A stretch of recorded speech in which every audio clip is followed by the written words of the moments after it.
Hey guys, it is Sleepless Authors here, and we are now officially halfway through National Novel Writing Month.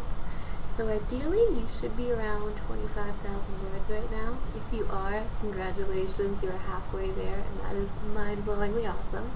But if you're not, that's okay. If you're falling behind, that's okay. The halfway point means that you have just as much time ahead of you as you had behind you, so you've still got ample opportunity to get caught up. So first I want to talk about a couple things that have helped me, get to this point. I am actually shockingly over 25,000. It's actually the first time in many years of doing National Novel Writing Month that I'm ahead of the curve instead of lagging behind it. Usually I will be a couple thousand words behind and just really struggling and starting to feel kind of demoralized. But what's really worked for me this year is building in time for myself and having it be limited time. So that might sound weird, so let me talk about that a little bit more. Basically, I'm trying to give myself a specific amount of time. So in the morning, for example, I'll try to give myself an hour, maybe a little bit more, an hour and a half, and then I have to, go to work and get my day started. But since I know that I only have an hour to work, it helps me be a lot more productive and really push myself when I do finally sit down and write. On the weekends, I haven't been performing nearly as well. On the weekend, even though there's the whole bigger National Novel Writing Month deadline, it's still kind of early enough that I haven't really felt the pressure of that as much as I should. So when it's the weekend, I'm just sitting there. I will sit there for hours. I will just sit there for 3 hours and end up with 1,000 words. And, I can usually crank out almost the daily amount in an hour. If I'm somehow getting into the zone, I can do closer to 2,000 in an hour. So basically giving myself that structure and giving myself a very limited amount of writing time has really helped me push.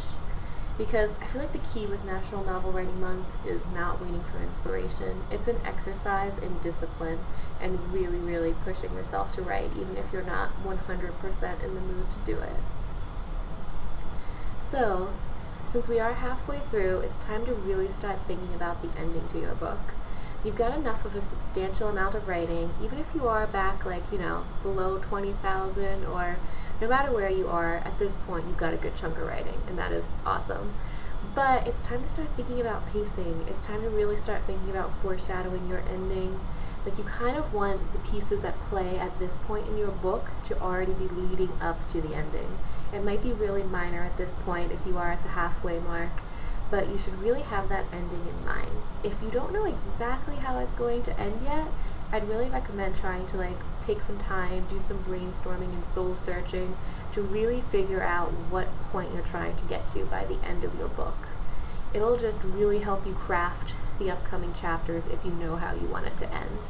And it's really nice because then the major events leading up to the ending, they won't feel forced at all. They'll feel like a very natural progression and really solid foreshadowing, not just some little tiny bits sprinkled out, because the last thing we want is for the ending to seem like we pulled it out of a dark place where the sun doesn't shine.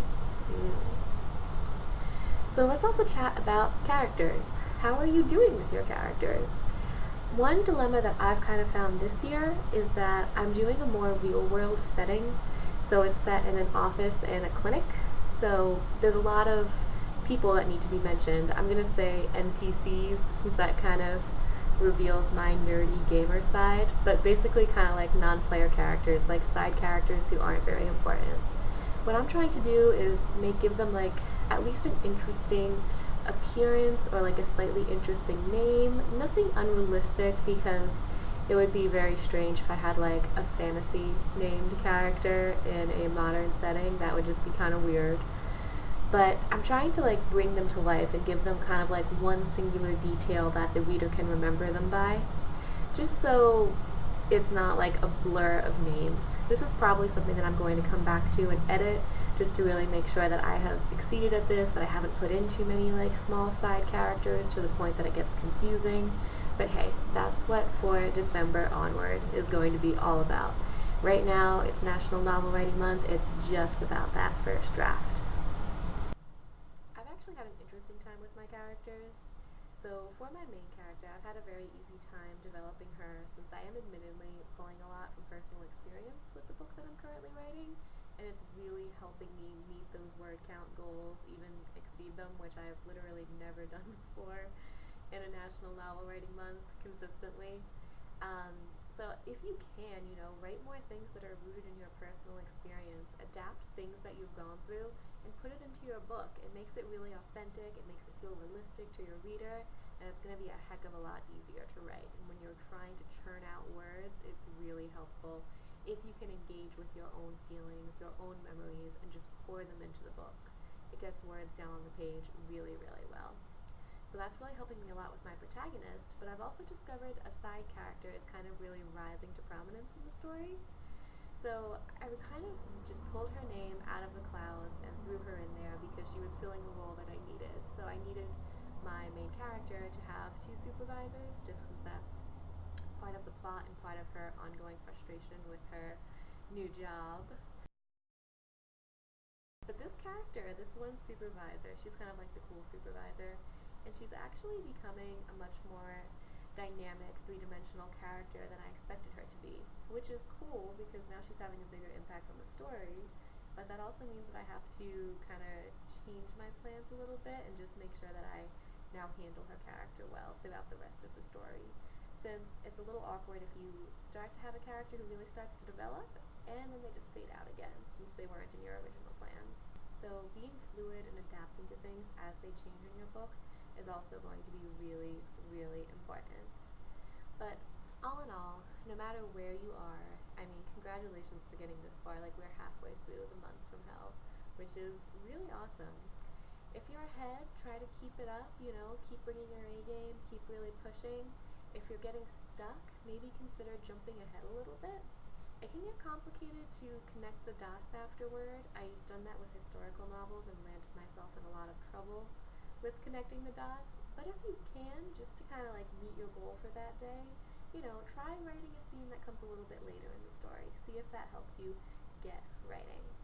Like, try to hit that 50,000 words, try to keep going, but also try to ingrain some of these habits. Like, if you are getting up an hour before school or an hour before work, even earlier than usual, so that way you can write, try to make that a habit that you can keep up all the time, or at least half of the time, because then it's going to make you a more productive writer all year around. So that's all I've got for you guys today. Let me know how your novels are going. I'd love to kind of talk shop, talk about like what kind of issues you're running into, what kind of, plot bunnies are popping up out of nowhere and reproducing. So leave a comment below and let's talk about our books. We're writers after all. Have a great day, guys, and keep up with us.